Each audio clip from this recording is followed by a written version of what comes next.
Max Q, SpaceX succeeds with a spectacular Crew Dragon test launch.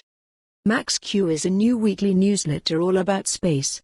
Sign up here to receive it weekly on Sundays in your inbox. We're off and running with good milestones achieved for NASA's Commercial Crew program, which means it's more likely than ever we'll actually see astronauts launch from US soil before the year is out.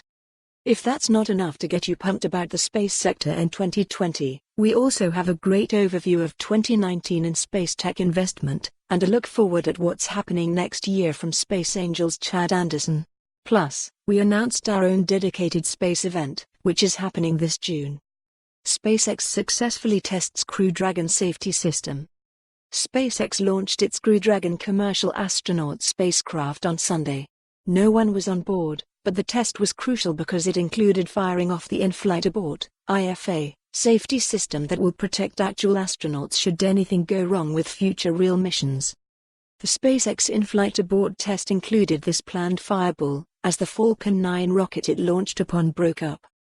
The IFA seems to have worked as intended, propelling the Crew Dragon away from the Falcon 9 it was launched on top of at high speed.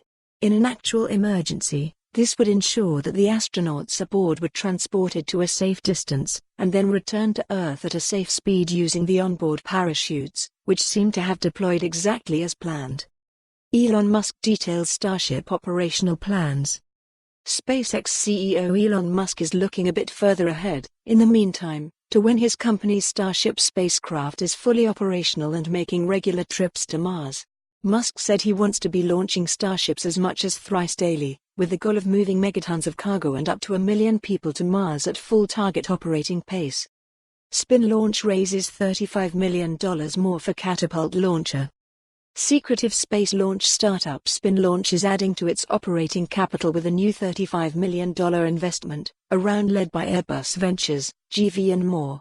The company wants to use rotational force to effectively fling payloads out of Earth's atmosphere, without using any rockets.